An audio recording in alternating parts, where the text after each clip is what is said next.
વિદ્યાર્થીઓને પરીક્ષા સમયે યાદની શક્તિનો પ્રશ્ન વધારે ચિંતિત કરતો હોય છે। એક વખત વાંચ્યા બાદ અભ્યાસના પુનરાવર્તન સમયે વિદ્યાર્થીઓમાં યાદશક્તિની સમસ્યા વધુ જોવા મળે છે। બોર્ડ, શાળા, કોલેજ કે સ્પર્ધાત્મક પરીક્ષામાં વિદ્યાર્થીઓને યાદશક્તિના પ્રશ્નનું નિરાકરણ મનોવૈજ્ઞાનિક પદ્ધતિ OK4Rની મદદથી લઈ આવી શકાય છે।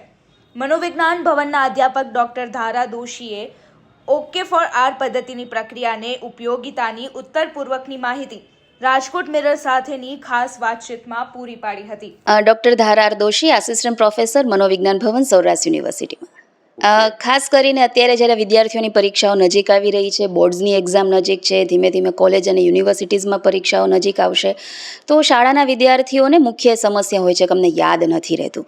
તો આ પહેલાં પણ ઘણી બધી મનોવૈજ્ઞાનિક ટેકનિકો એ અમારા વિદ્યાર્થીઓ મારફત એ બોર્ડના વિદ્યાર્થીઓ સુધી પહોંચાડવામાં આવેલી હતી।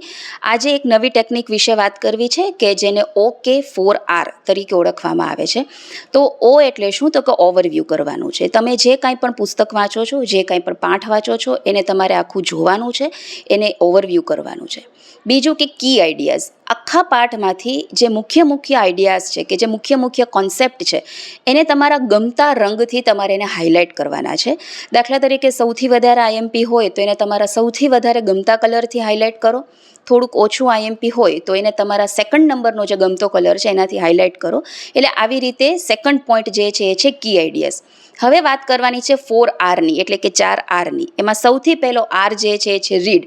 રીડ એટલે કે વાંચવું। હવે તમે જે મેઇન કોન્સેપ્ટને ટીક કરેલા છે એને વાંચવાનું શરૂ કરો, અને વાંચતી વખતે માત્ર મનમાં નથી વાંચવાનું, બોલીને વાંચવાનું છે, કારણ કે જ્યારે આપણે બોલીને વાંચતા હોઈએ તો આપણું ધ્યાન એ બીજી જગ્યાએ કેન્દ્રિત ઓછું થતું હોય છે। એટલે સૌથી પહેલો R એટલે કે રીડ। બીજું છે રિકોલ। રિકોલ કરવું એટલે કે પુનરાવહન કરવું। તમે જે વાંચેલું છે એને તમારું પુસ્તક બંધ કરી એને ફરીથી યાદ કરવાનો પ્રયત્ન કરો। ત્રીજું છે રિફ્લેક્ટ કરવું। રિફ્લેક્ટ કરવું એટલે શું? કે તમે જે વાંચેલું છે એને લખો। એટલે કે લખશો તો જ તમને ખબર પડશે કે તમને કેટલું યાદ રહ્યું છે, કારણ કે મનમાં જ્યારે આપણે રિકોલ કરીએ છીએ ત્યારે તો આપણને ઘણું બધું યાદ આવતું હોય છે, પણ જ્યારે લખવા બેસીએ છીએ તો ઘણી બધી વસ્તુ એ ભૂલાઈ જતી હોય છે। એટલે ત્રીજો R છે રિફ્લેક્ટ, અને રિફ્લેક્ટ કરવા માટે લખવાનું પસંદ કરો। અને ચોથો R એટલે કે રિવ્યૂ। જેટલું પણ તમે કાંઈ લખેલું છે એને અને તમારા મુખ્ય પુસ્તકને બેને મેચ કરો, બંનેને જોવો કે તમને એટલીસ્ટ કેટલું યાદ રહ્યું છે અને હજી તમારે કેટલી વધુ મહેનત કરવાની જરૂર છે।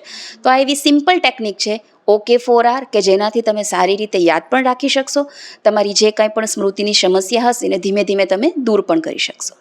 પરીક્ષા સમયે વિદ્યાર્થીઓમાં યાદશક્તિના પ્રશ્નોના સમસ્યાનું મનોવૈજ્ઞાનિક OK4R પદ્ધતિ સમાધાન બન્યું છે, તેમજ વિદ્યાર્થીઓના યાદશક્તિ વધારો કરવાની શ્રેષ્ઠ પદ્ધતિ પણ બની છે।